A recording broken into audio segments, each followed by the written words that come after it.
Hello students, I am Dr. Saraswati Agrawal, Associate Professor in Chemistry, JDV Government Girls College, Kota. बच्चों, हम लोग second paper का second unit पढ़ रहे हैं जिसमें है त्रिविम रसायन।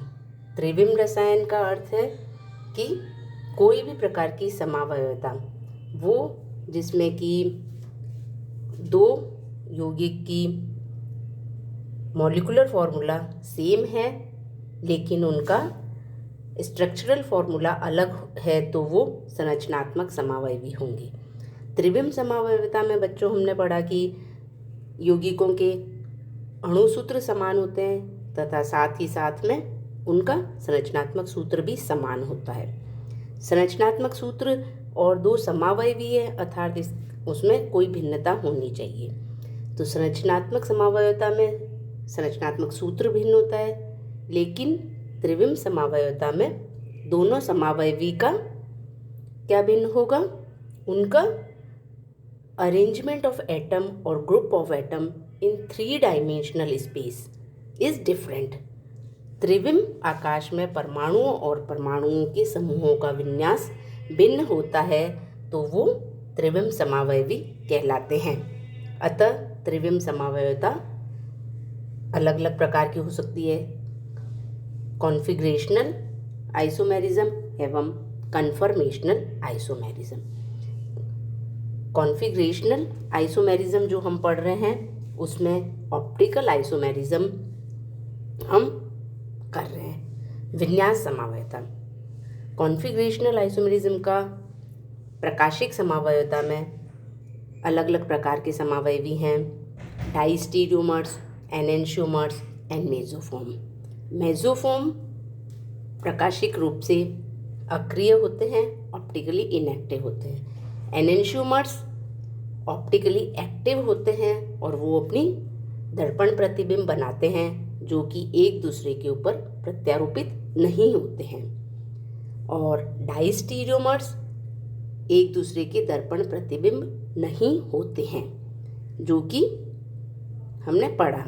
अब हम उनके नामकरण के बारे में पढ़ते हैं। तो इसमें नामकरण पद्धति डीएल नोमेनक्लेचर एवं आरएस नोमेनक्लेचर आती है। बच्चों, डीएल नोमेनक्लेचर जो है ये ट्रेडिशनल नोमेनक्लेचर है और रिलेटिव नोमेनक्लेचर है जिसे हम सापेक्ष नामकरण कहते हैं। इसमें किसी भी एक मॉलिक्यूल को मूल अणु माना जाता है। जैसे कि हम एग्जाम्पल से समझें तो इसमें हम इस एग्जाम्पल को लेते हैं, ग्लिसरल्डिहाइड। ग्लिसरल्डिहाइड, इस एग्जाम्पल में ग्लिसरल्डिहाइड में ये जो पहला वाला दिया हुआ है इसको, जिसमें OH ग्रुप दाईं तरफ दिया हुआ है, इसको डी ग्लिसरल्डिहाइड नाम दिया गया है। और इसका दर्पण प्रतिबिंब जिसमें OH समूह बाईं तरफ है तो वो एल ग्लिसरल्डिहाइड नाम दिया गया है। अब इससे रिलेटेड जितने भी कंपाउंड्स इनसे बनेंगे, इनके रिडक्शन ऑक्सीडेशन के द्वारा, तो वो सभी डी कहलाएंगे। कैपिटल डी और कैपिटल एल से रिप्रेजेंट करते हैं। तो कैपिटल डी और कैपिटल एल किसको रिप्रेजेंट करता है? ये उसका रिलेटिव कॉन्फ़िगरेशन रिप्रेजेंट करता है, जिसे हम सापेक्ष नामकरण कहते हैं। यदि हम एक्सरे क्रिस्टलोग्राफी तकनीक को देखें तो बाद में देखा गया है कि कोई भी जो दो दर्पण प्रतिबिंब है वो एक दूसरे के सापेक्ष हम विन्यास स्थापित करते हैं। वो यौगिक जिनका डी प्लस ग्लिसरल्डिहाइड के समान या सहसंबंधित है, जिनका सिंथेसिस हम डी ग्लिसरल्डिहाइड से करते हैं तो उसका विन्यास डी होगा, और जिनको एल ग्लिसरल्डिहाइड से सिंथेसाइज किया जाता है तो उसका विन्यास एल माना जाएगा। तो वे सभी यौगिक एल विन्यास में रखे जाएंगे। इनमें कोई भी सामान्यता, जैसे कि हम एग्जाम्पल लेते हैं, इस एग्जाम्पल में तो एक्स में कुछ भी हेलो ग्रुप हो सकता है, कार्बन किरेल होना चाहिए। किरेल कार्बन का अर्थ हमने पहले ही पढ़ लिया कि उसकी चारों संयोजकताएं अलग अलग एटम या परमाणुओं के समूह से जुड़ी होनी चाहिए। किरेल कार्बन पर जैसे कि एक्स ग्रुप है, वो एक्स ग्रुप हम एक पर्टिकुलर लाइन खींचते हैं तो उसके दाईं या बाईं तरफ होने पर उसको डी या एल कॉन्फ़िगरेशन दिया गया है। जैसे कि एलानीन देखते हैं, एलानीन में CH3 ग्रुप के दाईं तरफ NH2 है तो वो डी एलानीन कहलाएगा, और CH3 ग्रुप के दाईं तरफ NH2 ग्रुप है तो वो एल एलानीन कहलाएगा। तो डी और एल इनका विन्यास कौन सा हुआ? ये सापेक्ष विन्यास हुआ। सापेक्ष अर्थात रिलेटिव कॉन्फ़िगरेशन, जिसमें उसका एंगल ऑफ रोटेशन काउंट नहीं है। एकल किरेल परमाणु में ये सिस्टम है। जिन अणुओं में एक से अधिक किरेल कार्बन परमाणु हों तो उनका विन्यास निकालने के लिए हम सबसे पहले क्या करेंगे कि जिसमें सबसे अधिक कायरल सेंटर या सबसे ज़्यादा ग्रुप्स जुड़े हुए हैं उसके अनुरूप हम डी और एल प्रतिपादित करेंगे। एक और नामकरण की पद्धति है बच्चों, जिसमें कि यदि दोनों ही किरेल सेंटर समान हों, दोनों से जुड़े हुए समूह या परमाणु समान है, तो हम उस केस में इनका नामकरण एरिथ्रोज एवं थ्रियोज भी कहते हैं। जैसे इस वाले फर्स्ट एग्जाम्पल में बच्चों OH समूह 2 कार्बन एटम से जुड़े हुए हैं।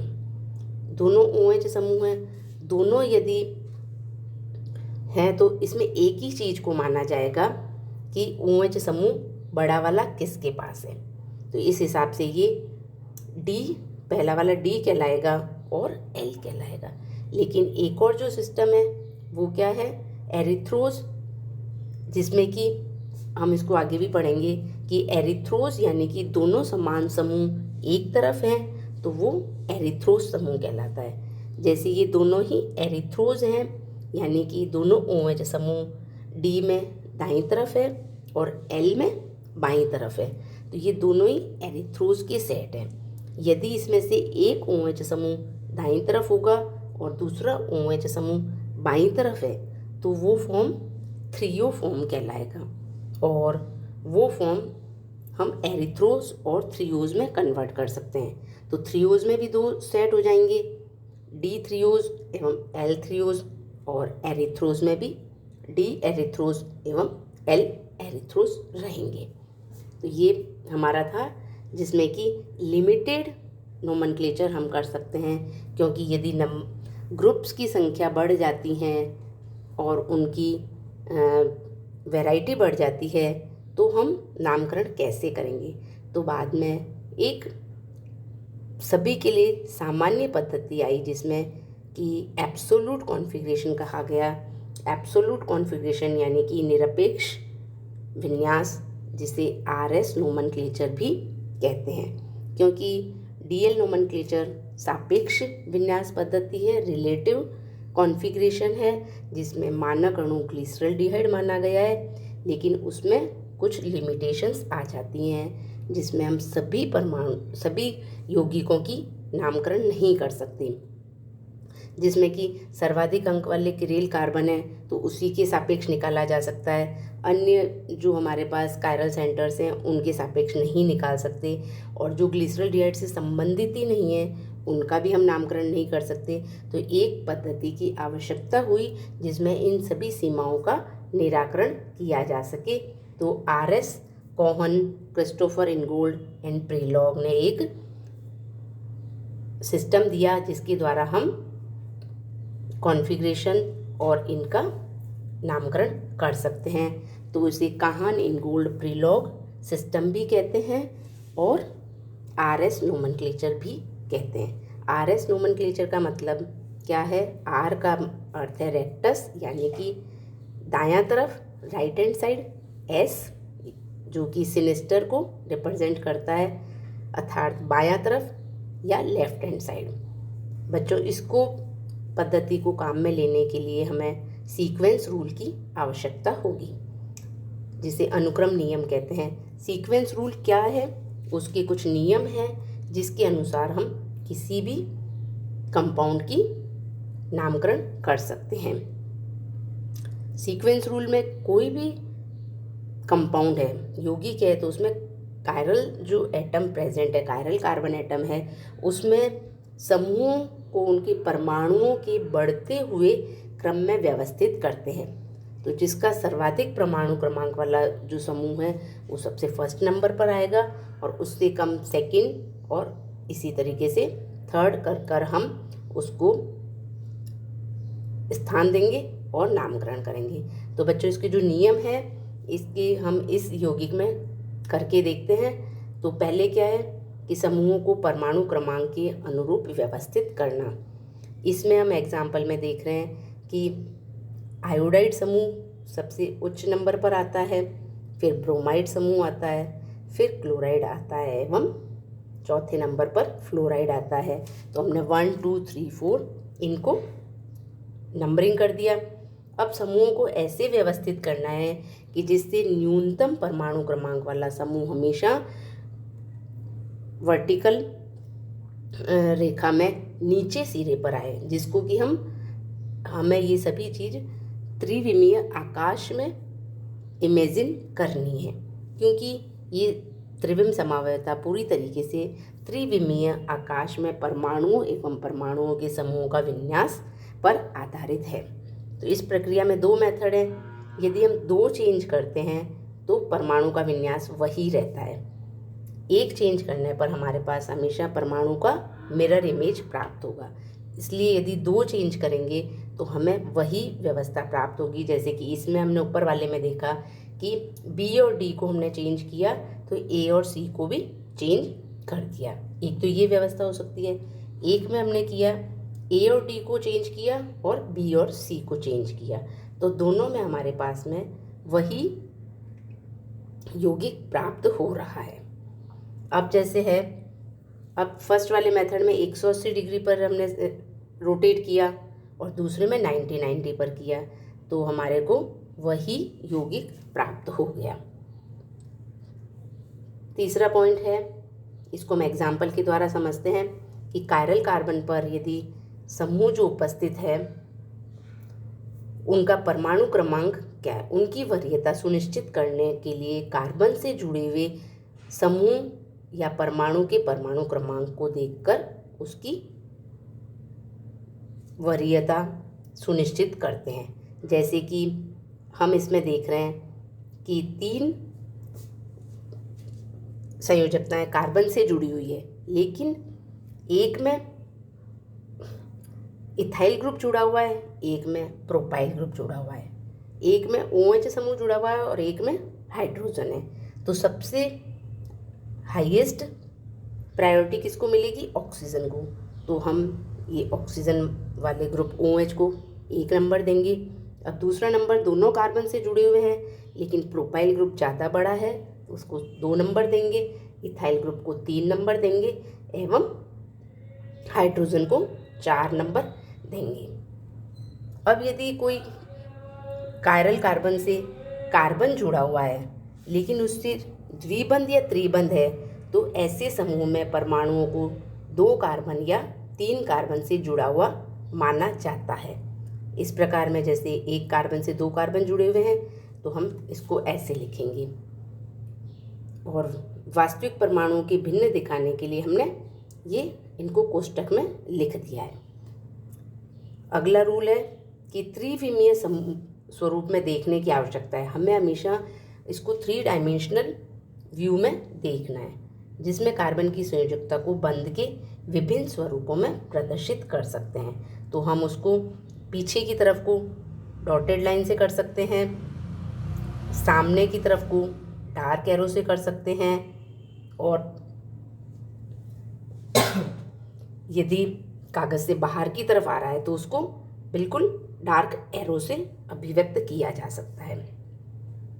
जिस समूह का परमाणु क्रमांक निम्न है उसको डॉटेड लाइन से करेंगे त्रिविमीय में देखने के लिए, और यदि उसके बाद में हम 1 2 3 पर जाते हैं, इस एग्जाम्पल के थ्रू देखते हैं। ब्रोमो, क्लोरो, फ्लोरो, आयोडो, मैथिन। ठीक है, तो इसमें हमने देखा कि सबसे 1 नंबर हमको आयोडो में मिल रहा है, वो आगे की तरफ आ रहा है। 2 नंबर ब्रोमीन है तो वो सरफेस पर है। 3 नंबर क्लोरो है तो वो हमारे पास में उसके बाद में प्रायोरिटी है, और चौथे नंबर पर फ्लोरो है तो वो पृष्ठ से पीछे की तरफ जा रहा है। इसमें अब हम 1 से 4 तक जाएंगे तो देखते हैं एरो क्लॉकवाइज डायरेक्शन में जाता है तो वो R होगा, और यदि एंटी क्लॉकवाइज डायरेक्शन में जाता है तो वो S फॉर्म होगा। तो इस तरीके से R एवं S नोमेनक्लेचर एब्सोल्यूट कॉन्फ़िगरेशन कहलाता है। इसमें हमने कहान इनगोल्ड प्रीलॉग सिस्टम का सीक्वेंस रूल काम में लिया और उसके अनुसार हमने इनका नामकरण करा। तो ये वाला कंपाउंड क्या हुआ, जिसमें कि S ब्रोमोक्लोरो फ्लोरो आयोडोमेथेन। तो बच्चों इस तरीके से RS नोमेनक्लेचर सिस्टम निरपेक्ष विन्यास है जिसमें किसी भी प्रकाशिक समावयवी का नामकरण हम कर सकते हैं। धन्यवाद।